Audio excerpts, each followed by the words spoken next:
Tozalaka na plaisir mingi à se présenter liboso na bino ba fidèle aimable téléspectateur ya quel boule mag. Bon week-end pe bienvenue na bino nyonso.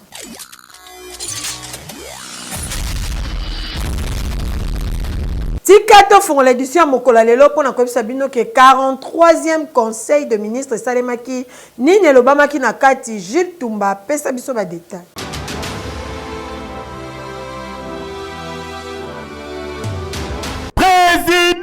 Pas ya chef de l'État, 43e réunion ya conseil des ministres de la cité de l'Union africaine et Salemaki Kitoko vendredi oyo boye bayango ke au-delà ya communication ya président de la République, rencontre hebdomadaire entre Mokonzi Mboka na ba membre ya gouvernement de ezalaki beaucoup plus accentué na oyo telle situation sécuritaire humanitaire pe épidémiologique na partie est ya République démocratique du Congo oyo contre on dit à conseil des ministres et tangama kepa ministre ya culture art et patrimoine excellence Yolande Elebe Yokaye. La communication du président de la République chef de l'État a porté sur deux points principaux, à savoir 1.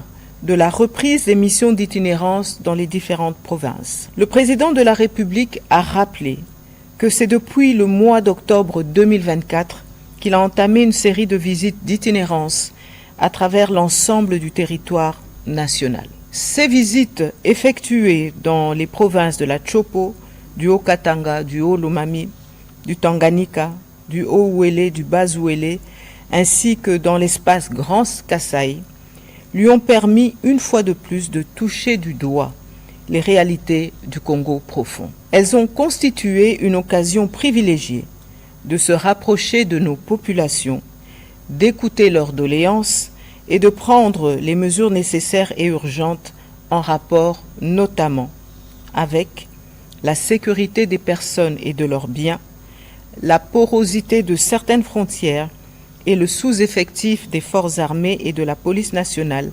affectés à leur sécurisation. Et anormal, Keyo, oui. Tikato poursuivre édition pour la Kopi Sabino que Mokonzi Mboka Félix Antoine Tshisekedi Tshilombo ayambi bongo docteur Mohamed Oaza bongo émissaire ya président ghanéen bozo ba détail à travers éléments oyo.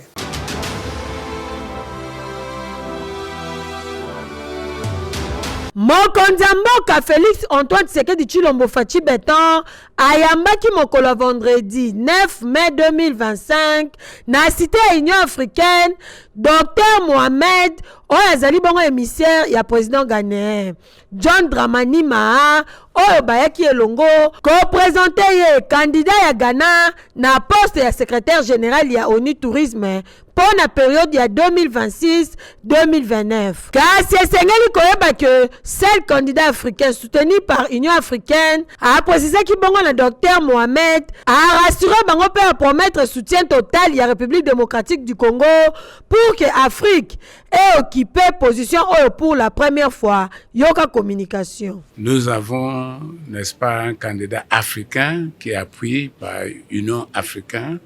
C'est le seul candidat africain et le président a nous assuré de la support du Congo pour, n'est-ce pas, avoir une rotation juste de cette pause pour que l'Afrique aussi, pour la première fois, peut occuper cette position.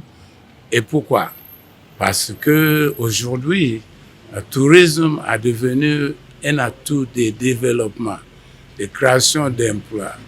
Et nous voulons avoir quelqu'un qui peut avancer l'intérêt général de l'Afrique dans ce domaine du tourisme. Eki! Ministre ya communication pe média ya République démocratique du Congo na ministre ya communication pe média ya République du Congo bakutanaki basololi nini bozo ba détail à travers éléments oyo.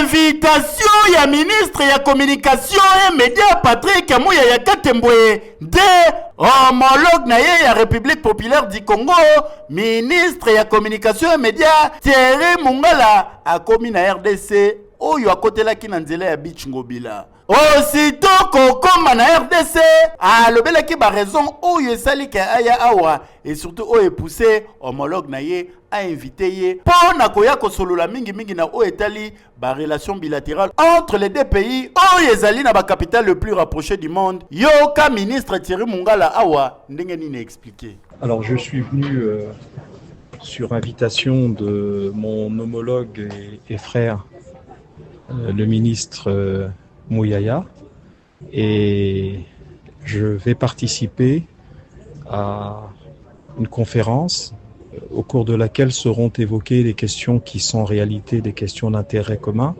Il s'agit d'évoquer les questions de coopération bilatérale, pas seulement de coopération bilatérale au sens étroit du terme, mais coopération bilatérale au sens de définir les moyens d'y associer le maximum de citoyens et notamment nos diasporas respectives, et d'aider à ce que notre proximité géographique, qui est unique pratiquement au monde, se transforme en atout économique, en atout en termes de développement et en atout dans la capacité que nous aurons à inclure, associer nos diasporas respectives à notre développement. Les deux pays ezali ko partager ba situation socio-économique oyo ezali ndenge moko rencontre oyo et kosunga na deux ministres ya communication pe média baye ba kosolola pour na ko apporter ba solution na ba problème oyo ezali ko déranger ba pays na bango et surtout na période oyo ya numérique pe ya intelligence artificielle. Hey, Keyo, oui.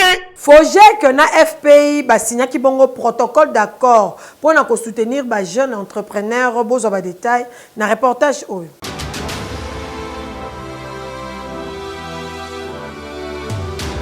Lancement ya programme Vijana ouezali bongo fruit ya partenariat entre FPI et FOGEC.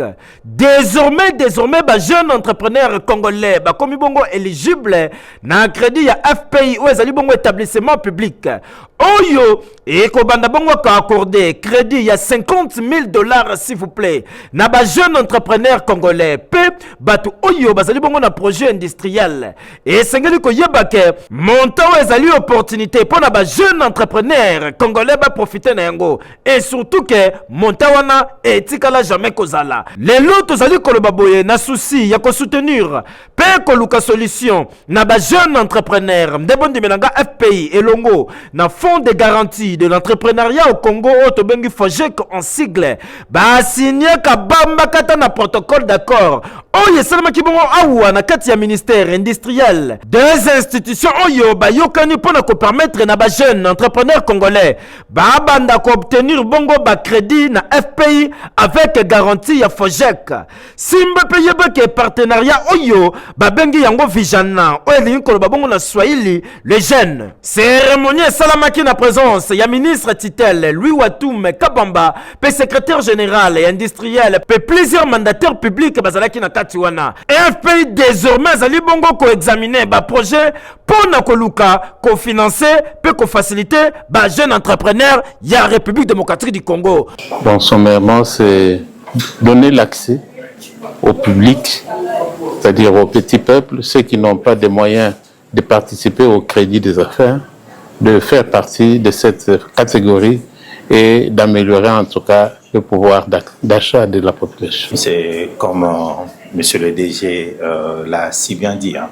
C'est ce petit peuple, ces jeunes entre 18 et 35 ans qui ont des projets magnifiques, beaucoup d'entre eux dans l'industrie, mais il manque de garanties qu'il faut pour accéder à un financement du FPI.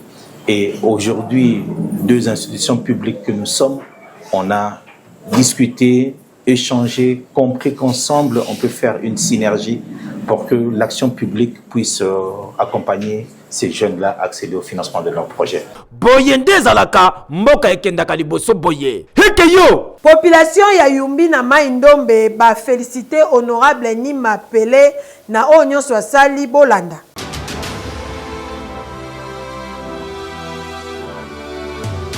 Atikala c'est l'espoir ya bana ya Yumbi pe ya bana Maindombe d'une manière générale yenani honorable député provincial Eli Ayumbi, honorable Nimba Mpele, mwana ya Matsele, SPC bakisela kaye. Kaka ndenge musala ya député sengaka ko contrôler gouvernement ndenge moko pazali ko sala awa contrôle ya gouvernement provincial ya Mai-Ndombe en tout cas wane ratakate ko voter ba loi ndenge moko pasala yango déjà a voter ba edi ebele awa na assemblée provinciale ya Mai-Ndombe. Côté social kutu bosana po population ya Matsele ya Yumbi na ya Mai-Ndombe d'une manière générale ba témoignaka toujours bolamu pona ye na oyo nyonso azali ko salela bango apesa bango bapa lokola nangampok Bokonga Molenze Bolobo Mansele kutu oyo ezali mabele na ye ya koloba te po population bango moko ba témoignaka toujours bolamu na ye. Lelo population nyonso ya Mai-Ndombe ya Yumbi na oyo ya Mansele bazali na besoin mikolo ezali koya bamona mwana na bango honorable Nimba Mpele akoma député national cette fois-ci pour na ko défendre kaka bonne cause ya population ya Yumbi te population ya Mai-Ndombe te kasi ya RDC Mobimba po azo mérité yango. Nimba Mpele ba tozala na njala na ye do aza mutu moko asalela biso makambo moko totikala komona te ça fait na posa na ye amatake na députation nationale na sengeli pa na ye boza e pa bandeko na nyonso te topesa Nimba maboko na kokoloba mpo na député na biso Nimba Mpele aza député provincial toza na posa comme député national tomona babilembo na ye misala na ye awa babiloko bien nde tozokoma tomatisa ye tosanga na biso nyonso tomatisa ye tozwa badepute baleka mais na territoire na biso ya Yumbi tomoni le seul député oyo ameki soutenir biso na moke na ye eza Nimba Mpele pour preuve abongiseli biso bapont ayeli biso pe mwa radio local oyo ezosunga biso na bainformation oyo eza kocircule na territoire na biso Dieu voulant soki nzambe akosoutenir kopesa ye toujours bomoi à la prochaine soki akokoba kopostule ezala na national tokokontinue kaka kosoutenir ye topesa ye loboko mpo oyo azosala na moke azozwa ezomonana bokanga kombo oyo malamu honorable Nimba Mpele mwana ya Mansele bakiselaka ye SPC qui vivra verra et anormal keyo ekoinda mabe na changu balobi journée porte ouverte elongo na pako kabelo kuna babengi bafi ya swag boya esika puis porte ouverte ezosalema vente ya bakabelo ya qualité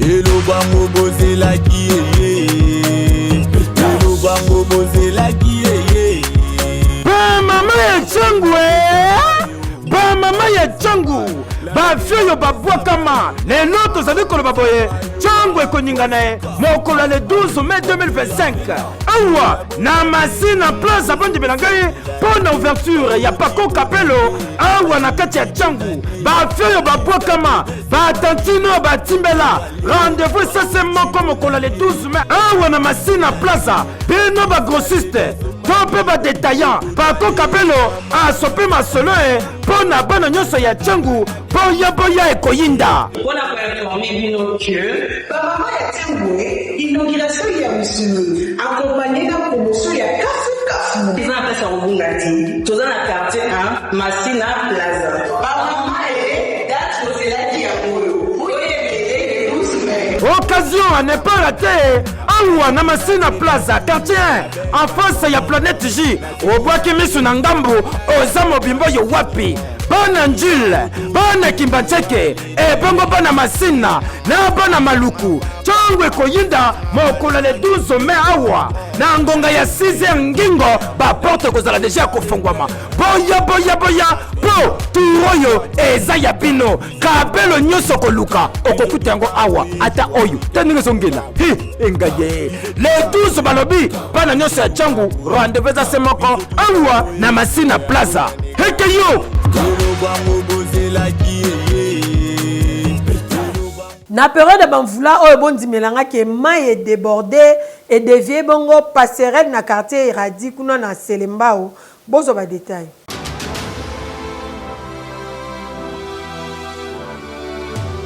boyebi proverbe français le bakake. Laissons l'eau couler sous le pont. Na réalité zali na commune à Selembao. Contradiction totale donc. Awa, laissons l'eau couler mupanzi. Po mai ya rivière Kalamu o ezalaka na commune à Selembao e kabola des quartiers. Quartier Eradi na quartier Mbala. Oyebike mai koma nango couler mupanzi. Passerelle yango yo etikali mupanzi. Loko l'érosion salama côté ya likolo donc et décanalisa mai. Et salike na bambula o ebetaki mikolo yo mai moyele ka kota pombo izate mais mai tracé nzela nango mo ya sika mupanzi pembeni donc. Bandeko bakatsara awa likolo ya passerelle po baleka bango pe bakomi obligé bakota na kata mai poti na passerelle ezali susute donc. Mukongo 2000 soro pesara makasi 1500 pona mo bato po moyen soko zanzoto mike wana 1000 francs ekoleka nango bandeko awa o paza na mbongo te donc kosamba na ote tango okoma pembe na mai longola sapatu longola ketch na yo kota na mai atozaki na manzoli nzonzo na chéri na yo bozo obligé bino nyo sobo kota na mai bandeko bazala kawa ba expliquer situation ndenge nini salemi yoka communication mai seke lié ezali pombo pona érosion ezali awa ezoko mema mabele wana zo bazo bundela entretien mayo na mabele wana zotina lokolo kozana se mabele wana zotinga mai kote na ngambo yango zo mona ikumi awa po etikale vite ibozo zo sala ka déjà tokimo na maboko pona kozela tracteur et tracteur il y avait non lokolo zana biso za ba chef de ba notable aussi que non lokolo zana surtout les tracteurs alors c'est faux déjà biso moto banda kotima na mabele na maboko. Comme ça déjà bangole ba komona ke ndiwana ba kopesa biso soutien. Tala oyo ezo senga tracteur eya awa pona ko canaliser rivière oyo et permettre que mai ezonga koleka na kitoko yo wapi na se ya passerelle atambule beti écouler bien ke ezala boye po eche bandeko na difficulté ya kosakana te soko komi awa longola ketch po katisa menanga mumusuka nde balobaka le bonheur des uns fait le malheur des autres ba misu peut créer les bango cop Kinshasa bosakanaka mai lembi nango koleka na sa passerelle et comme il a mpanzi et créer nzela na ngomoro nulle part ailleurs oyo kaka na Kinshasa keyo oui beta winner loto na 500 francs ya pamba soki oza na chance okoki pe ko gagner ba million balobi winner nde makambo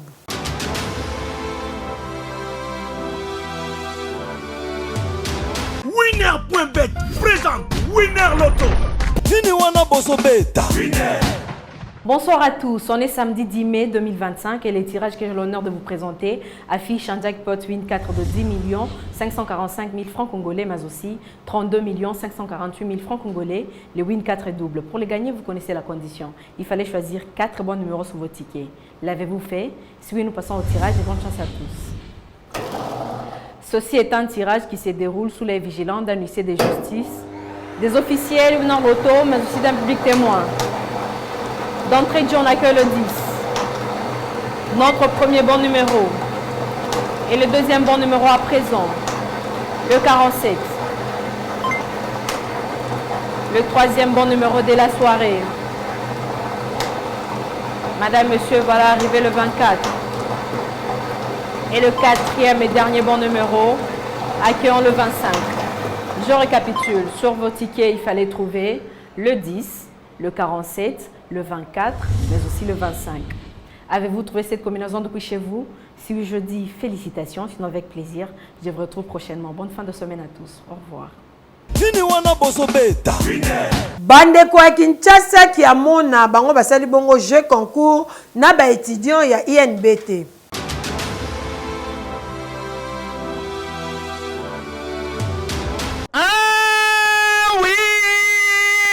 Na cadre et ambitieux projet, il y a extension, il y avait province et Kinshasa, initiative monene, oh les alliés visé, répondre na ba défi croissant, pays à urbanisation, na capitale ya République démocratique du Congo, ba organisa ki bongo, première édition ya conférence concours qui a mon campus lab, oh les alliés bongo, organisé na ba partenaire et longo na agence ya communication, pe événement, flambeau éco, kwetu kwenu na kindigid, pe na ba société congolaise lokola VRST, pe na EKMM. Oyo ba ko investir bongo, pe ko développer bongo projet qui a mona. Et sengeli koyebake première édition oyo et sangisaki plus de 5000 étudiants. Oyo ba utaki bongo na 3 institutions universitaires ya République démocratique du Congo. Ezalaki bongo INBTP,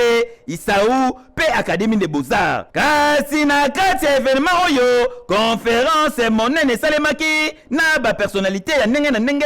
Concours ezalaki bongo lancé le 17 avril et silaki bongo le 5 mai 2025 et saingisaki bongo plus de 40 groupes ya 5 étudiants oyo ba présentaki ba projet pe jury yaki ko évaluer yango. Kasi 3 groupes kaka ya ba lauréat nde bazalaki bongo récompensé. Pe basali bango intégration na projet ya construction ya nouvelle ville pour la République démocratique du Congo na kombo ya Kinshasa Kiamona. Ce qu'on retient d'abord, c'est que le projet d'extension de la ville de Kinshasa est une réalité, est une volonté politique ferme et aujourd'hui est prêt à démarrer. Ça, c'est de 1. De 2, c'est la participation de la jeunesse congolaise.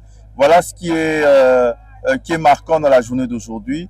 C'est la participation de la jeunesse congolaise à ce projet, l'identité congolaise, une âme congolaise et une impression incroyable de voir cette vigueur et cette énergie de la créativité de la jeunesse. Misala ya projet Kinshasa Kiamona et kobanda déjà na mois ya juin prochain ndenge coordonnateur ya projet oyo Monsieur Thierry Katembwe azali ko annoncer. EKI Honorable Rigen Bakonga ye akitaki sur terrain ye moko pona ko s'informer koyeba nini ezoleka misala ezali kosala makuna na Kingabwa esundolama misala ekatana kaka bongo.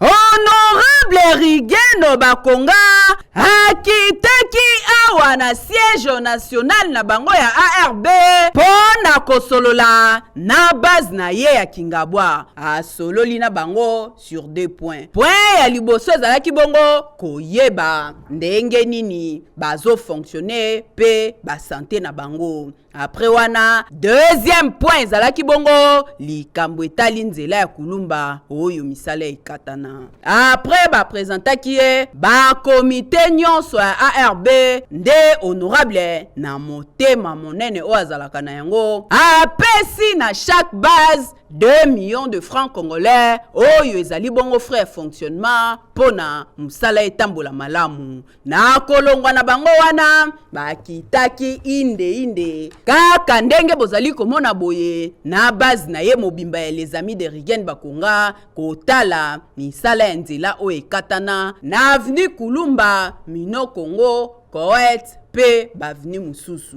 botala bino moko eta ya nzela ndenge ekomeli pasi pe mawa nzela ekomi lokola rivière salite bamai mabulu. Honorable Kutu azoko kata kotambola te ake mupanzi ti ya kokika te amati na moto botala bino moko ndenge akoti na kati ya bamai oyo pona kobima ti kokende na ngambo mususu.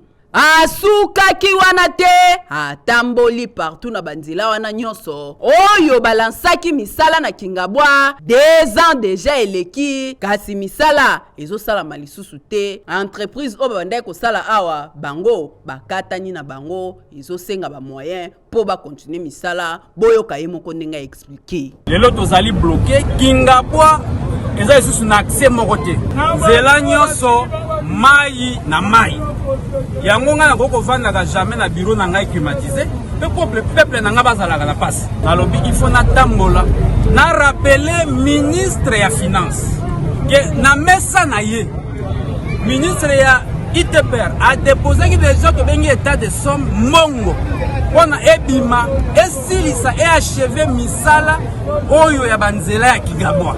Ti lelo ministre ya finance azotala document wana pourquoi et pourtant tata mokonza mboka Fachi Beto alobaki il faut beton ekota na Kingabwa. Esi eyebana deja kolo mabele mwana ba mama molobeli ya bana Kingabwa yeyo honorable Rigen Bakonga boyende ezala honorable misalo zosala ezomona na penza na miso bato. Pona ko éviter batude ya kubola balobi salela parfum body leaks eza wana eza na solo chunga moko ya kitoko na ndenge osakana te.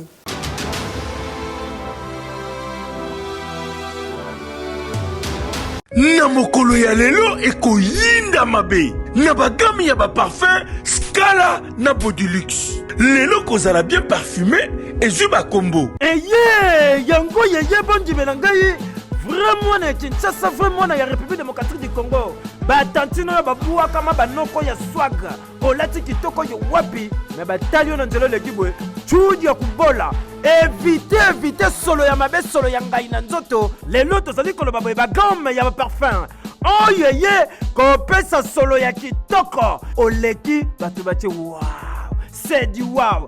Yango yo bagame parfum oyo ba jeune ba star bazali kosalela Scala Pepo du luxe. Soki opompe yango ndimelanga ke 3 jours 4 jours 5 jours voire même une semaine solesi la kate batu bazali kotuna mama e oyo zwi wapi o papa e oyo zwi wapi tozali na podium ba star bondimelanga ke meilleur star planétaire lokola Weranson atimbela deja e ya salelaka Scala Pepo du luxe ya kosomba te bagame ya parfum oyo nyonso bokozwa yango na kati ya famille Chris Lopapotaille. Pona kozwa yango ezali kotekama partout en détail to pe pona ba grossiste na ba maison nyonso bokoluka yango lokola Shail Kun ezali na bokasa to pe na commerce ndeko mwasi olataka kitoko yo wapi soko tie kabelo cher batu bazolula yo olati chaussure dame ya kitoko kota likolo kutu na parle même pas obetaka costume ya ba grande star mais lore bomaka yo tango tambolaka baboya koloba chudi ya kubola nde salaka éviter yango na mbongo ya mukie batu baluli otiki solo vrai tantine vrai noko bayebaka ene no der welela ba parfum kilelo Scala Pepo du luxe awa place ba vrai noko na ba vrai tantine batimbeli toli ya pete otolobaki te baninga baolula bango pona ba parfum oyoki heke yo na bagam ya ba parfum Bodilux na Scala Ntunga. Scala Bodilux kilelo Ntunga. Après élection, il y a un nouveau pape, Sengel Boyebake cardinal Fridolin Ambongo accordé interview et pas de quoi média.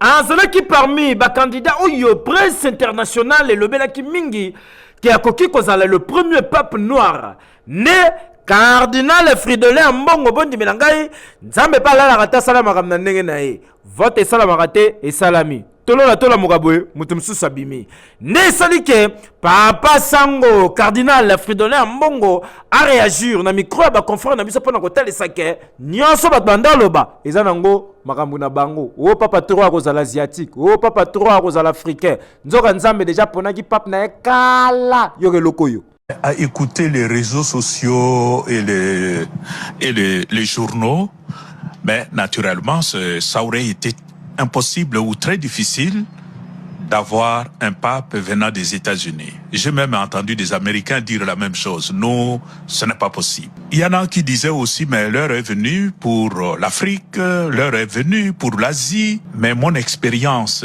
au conclave, c'est que quand les cardinaux sont en conclave, toutes ces questions ne se posent pas. L'unique chose qui compte, c'est le profil de personnes qui sont là, quelle que soit leur origine, quelle que soit leur couleur, quelle que soit leur façon d'être. Même au Kilimobimba, bazota la karaming bazako mituna nkolo nini tokozota pape ya loposo mwindo to abimelata kota ngambo azi affaire à suivre. Hekeyo okosepela nango te po epesi pasi makasi ba garde ya ministre ba beti papa na mwana po papa garaki mutuka mabe basuki wana te batoboli bapina mutuka papa.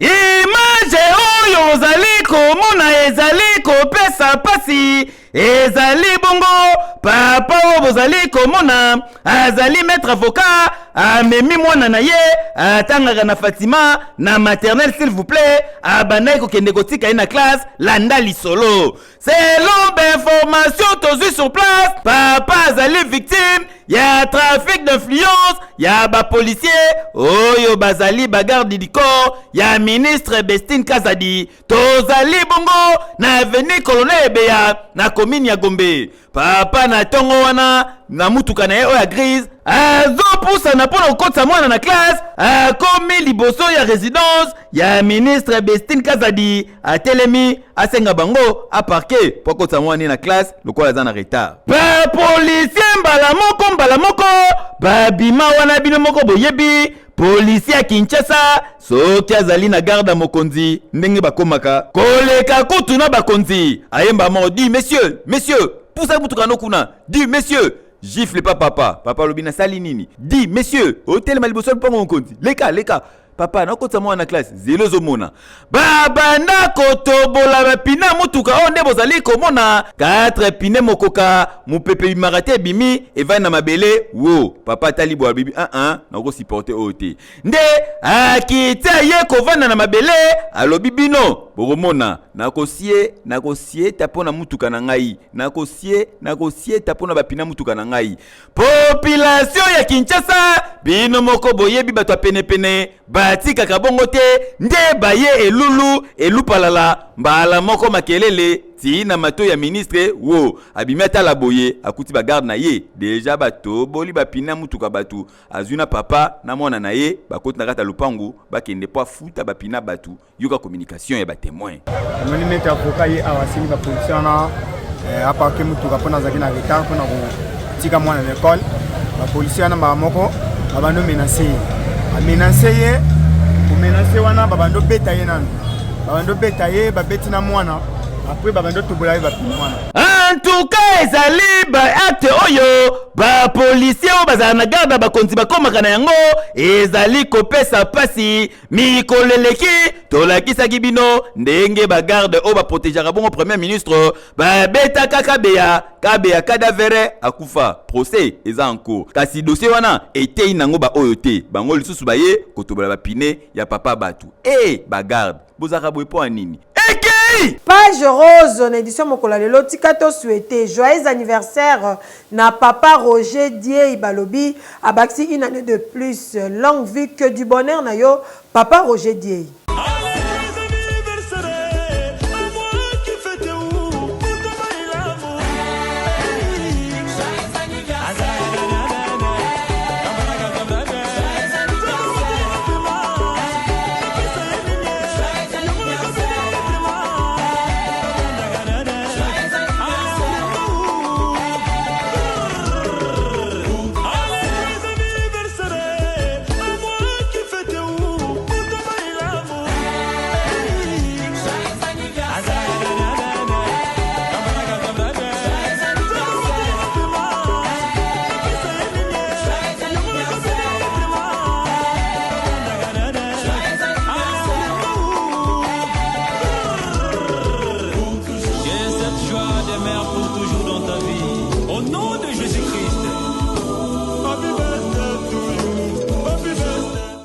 Tokende kuna na Dallas na mboka États-Unis ko souhaiter lisusu joyeux anniversaire na Sarah Kadima Sarkozy balobi azo célébrer kitoko ba champagne et ko couler à flot na ndenga mukete.